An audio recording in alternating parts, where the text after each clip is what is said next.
আসসালামু আলাইকুম ওরহমতুল্লাহ। বাংলাদেশের সর্বশেষ আপডেট সংবাদে আপনাকে স্বাগতম। শুরুতেই জানাব সংবাদ শিরোনাম, এরপর বিস্তারিত। বাংলাদেশে বিশ্বাসযোগ্য নির্বাচন দেখতে চায়, সতর্ক করলেন ইউরোপীয় ইউনিয়ন পর্যবেক্ষক মিশন প্রধান।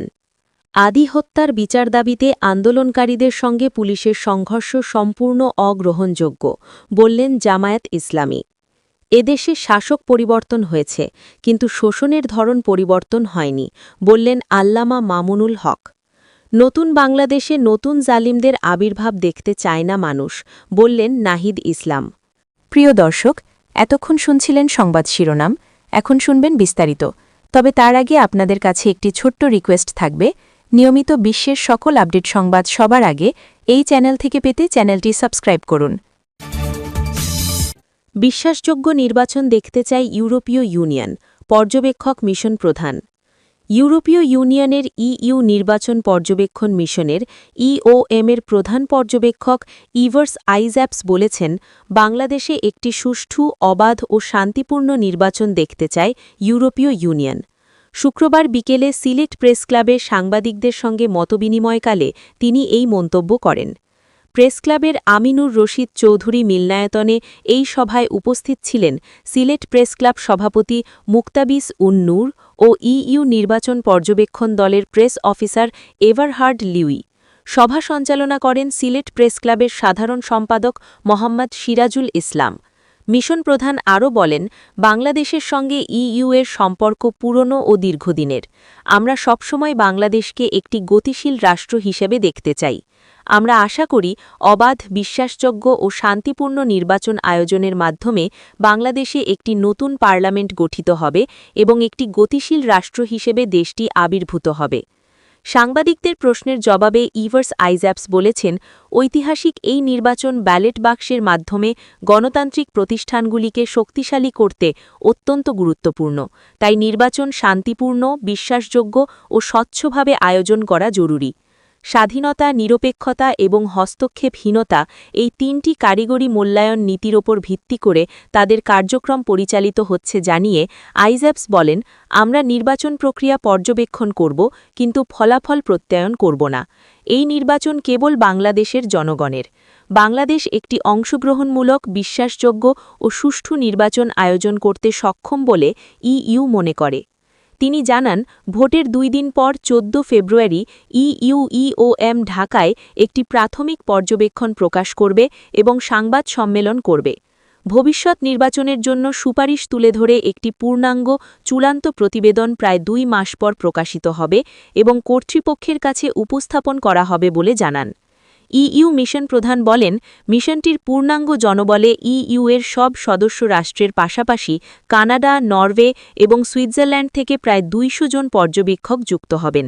তাদের মধ্যে রয়েছেন ঢাকায় অবস্থানরত 11 জন বিশ্লেষকের একটি মূল দল, 56 জন দীর্ঘমেয়াদী পর্যবেক্ষক, ভোটের ঠিক আগের দিন নিযুক্ত 90 জন স্বল্পমেয়াদী পর্যবেক্ষক এবং ইইউ সদস্য রাষ্ট্র ও অংশীদার দেশগুলোর কূটনৈতিক মিশনের পর্যবেক্ষকরা। ইউরোপীয় পার্লামেন্টের একটি প্রতিনিধি দলও মিশনকে আরও শক্তিশালী করবে। আন্দোলনকারীদের সঙ্গে পুলিশের সংঘর্ষ সম্পূর্ণ অগ্রহণযোগ্য, বললেন জামায়াত ইসলামী। ইনকিলাব মঞ্চের কর্মসূচিতে পুলিশের হস্তক্ষেপ ও সংঘর্ষের ঘটনায় তীব্র উদ্বেগ প্রকাশ করেছে বাংলাদেশ জামায়াতে ইসলামী। শুক্রবার গণমাধ্যমে পাঠানো একটি বিবৃতিতে এমন প্রতিক্রিয়া জানান দলটির সহকারী সেক্রেটারি জেনারেল অ্যাডভোকেট এহসানুল মাহবুব জুবায়ের। তিনি বলেন, সারা জাতির সমন্বয়ে শরীফ ওসমান হাদি হত্যার স্বচ্ছ তদন্ত ও দায়ীদের শাস্তির দাবিতে প্রধান উপদেষ্টার বাসভবন যমুনার দিকে অগ্রসর হওয়া আন্দোলনকারীদের সাথে পুলিশের যে সংঘর্ষ তা সম্পূর্ণ অগ্রহণযোগ্য। গণতান্ত্রিক ব্যবস্থায় ন্যায় বিচারের দাবিতে শান্তিপূর্ণ কর্মসূচি পালন নাগরিকদের মৌলিক সাংবিধানিক অধিকার। সেই অধিকারকে দমন করতে সাউন্ড গ্রেনেড, টিয়ার শেল, গুলি ও বুটের ব্যবহার চরম নিন্দনীয় বলে মন্তব্য করেন তিনি। অ্যাডভোকেট জুবায়ের আরও বলেন, লাঠিচার্জ, জলকামান ও টিয়ার গ্যাস প্রয়োগের মাধ্যমে আন্দোলনকারীদের যেভাবে আহত করা হয়েছে তা মানবাধিকারের পরিপন্থী।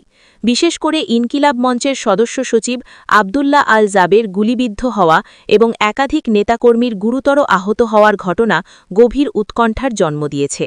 তিনি জোর দিয়ে বলেন, এই ঘটনার অবিলম্বে নিরপেক্ষ তদন্ত হওয়া প্রয়োজন। একই সঙ্গে যারা দায়িত্বের অপব্যবহার করেছে তাদের চিহ্নিত করে দৃষ্টান্তমূলক শাস্তি দিতে হবে।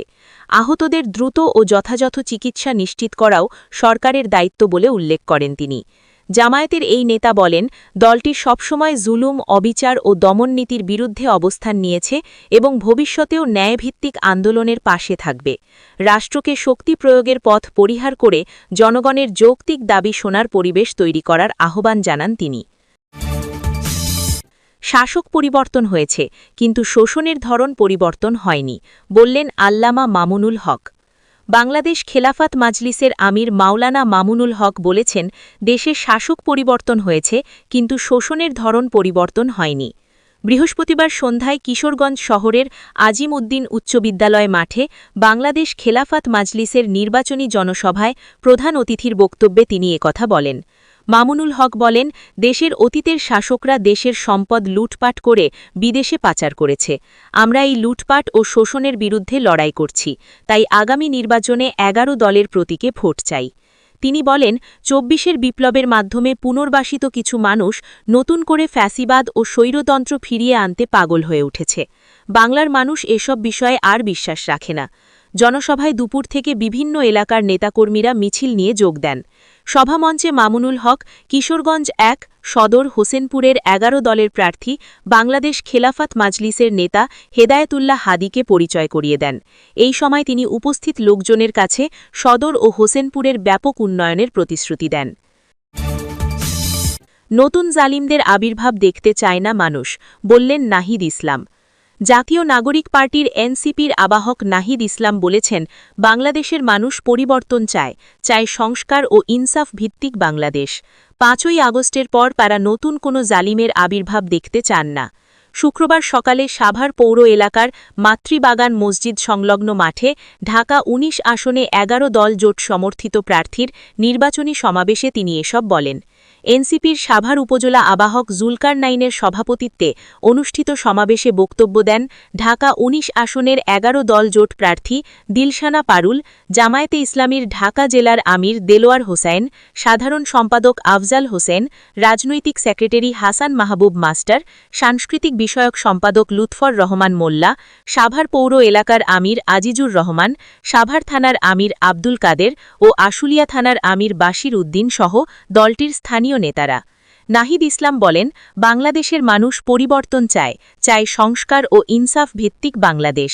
5ই আগস্টের পর তারা নতুন কোনো জালিমের আবির্ভাব দেখতে চান না। তিনি বলেন, 5ই আগস্টের পর যারা নতুন করে চাঁদাবাজি, জমি দখল ও নির্যাতনের সঙ্গে জড়িত তারা আইনত জালিম। আগামী 12ই ফেব্রুয়ারি সেই জালিমদের প্রতিহত করার দিন।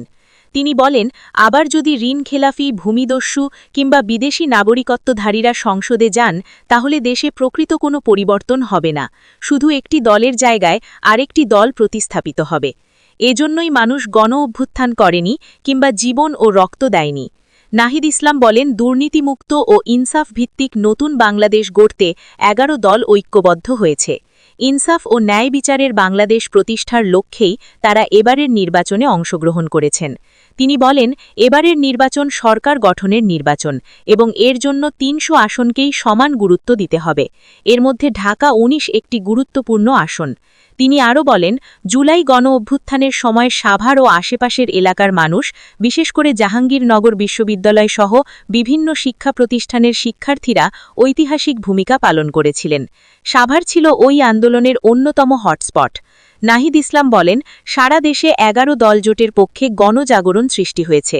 তাদের আশা 12ই ফেব্রুয়ারি জনগণের রায় 11 দলের পক্ষেই আসবে। সরকার গঠনের মাধ্যমে সংস্কার প্রক্রিয়া বাস্তবায়ন ও দেশকে আধিপত্যবাদ ও ফ্যাসিবাদ মুক্ত করা সম্ভব হবে। প্রিয় দর্শক, এতক্ষণ শুনছিলেন বাংলাদেশের সর্বশেষ আপডেট সংবাদ। ভিডিও সম্পর্কে আপনার কোনো মতামত থাকলে কমেন্ট বক্সে জানাবেন। নিয়মিত বিশ্বের সকল আপডেট সংবাদ সবার আগে এই চ্যানেল থেকে পেতে চ্যানেলটি সাবস্ক্রাইব করে আমাদের সাথেই থাকুন। ধন্যবাদ।